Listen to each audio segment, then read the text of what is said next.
آیت نمبر 30 اور اس وقت کا تذکرہ سنو جب تمہارے پروردگار نے فرشتوں سے کہا کہ میں زمین میں ایک خلیفہ بنانے والا ہوں، تو فرشتے کہنے لگے کہ آپ زمین میں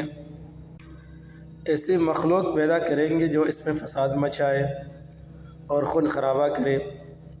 حالانکہ ہم آپ کی تسبیح اور حمد و تقدیس میں لگے ہوئے ہیں۔ تو اللہ تعالیٰ نے کہا میں وہ باتیں جانتا ہوں جو تم نہیں جانتے۔ آیت نمبر 21 اور 22 میں صرف اللہ تعالیٰ کی عبادت واجب ہونے کی نہایت مختصر اور سادہ مگر مضبوط دلیل یہ دی گئی تھی کہ جس نے تمہیں پیدا کیا ہے وہی عبادت کا مستحق ہے۔ آیت نمبر 28 میں کافروں کے کفر پر تعجب کا اظہار بھی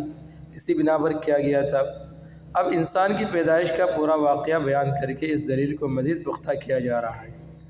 آیت میں خلیفہ سے مراد انسان ہے، اور اس کے خلیفہ ہونے کا مطلب یہ ہے کہ وہ زمین میں اللہ تعالیٰ کے احکام پر خود بھی عمل کرے اور اپنی طاقت کے مطابق دوسروں سے بھی کروانے کی کوشش کرے۔ اس آیت میں جو فرشتوں نے کہا کہ آپ زمین میں ایسی مخلوق پیدا کریں گے جو اس پہ فساد مچائے، فرشتوں کے اس سوال کا منشا خدا نخواستہ کوئی اعتراض کرنا نہیں تھا،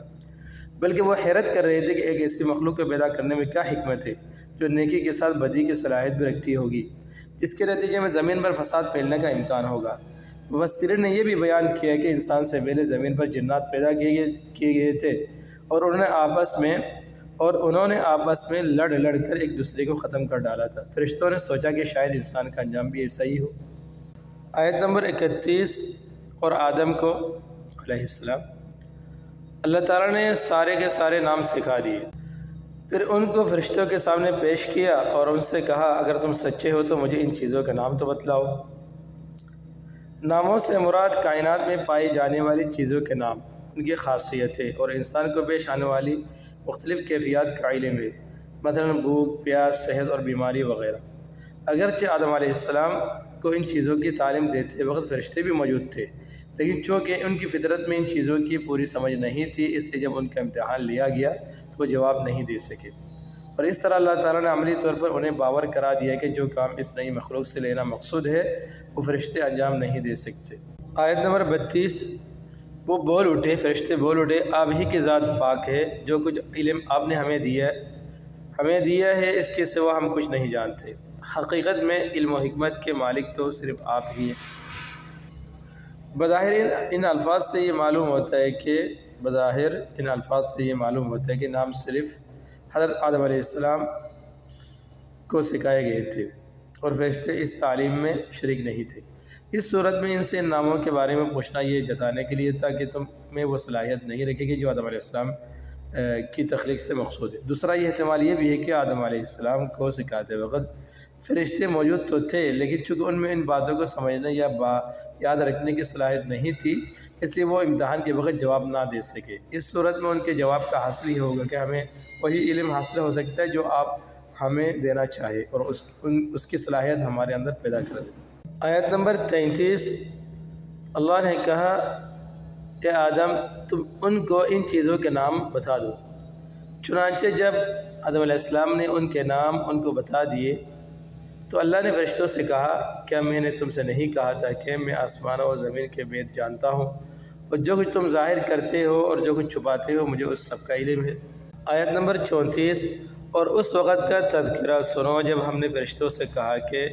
آدم کو سجدہ کرو، چنانچہ سب نے سجدہ کیا سوائے ابلیس کے کہ اس نے انکار کیا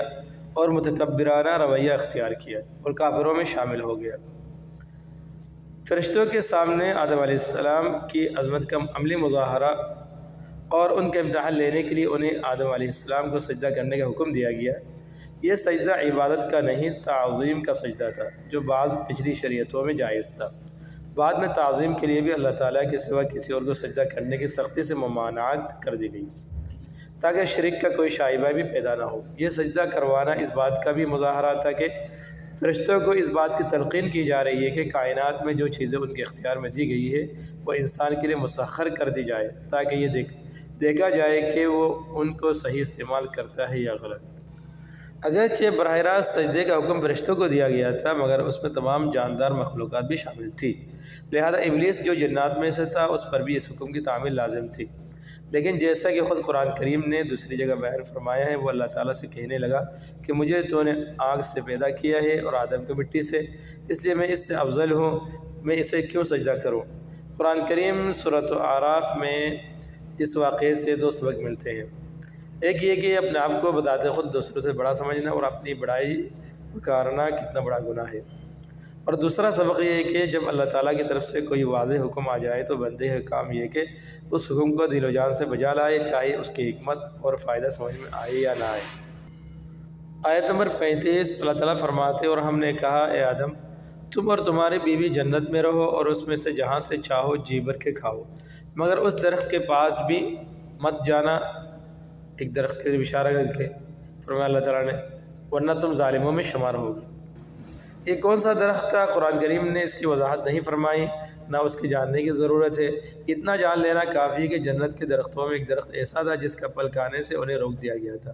بعض روایت میں ہے کہ یہ گندم کا درخت تھا، بعض میں انگور کا ذکر ہے، مگر کوئی روایت ایسی نہیں جس پر پورا بھروسہ کیا جا سکے۔ آیت نمبر 36 پھر ہوا یہ کہ شیطان نے ان دونوں کو وہاں سے ڈگمگا دیا اور جس میں تھے یعنی جس عیش میں وہ تھے اس سے انہیں نکال کر رہا۔ اللہ تعالیٰ فرماتے ہیں ہم نے کہا یعنی ہم نے آدم اور ان کی بیوی اور ابلیس سے کہا اب تم سب یہاں سے اتر جاؤ، تم ایک دوسرے کے دشمن ہوگے اور تمہارے لیے ایک مدت تک زمین میں ٹھہرنا اور کسی قدر فائدہ اٹھانا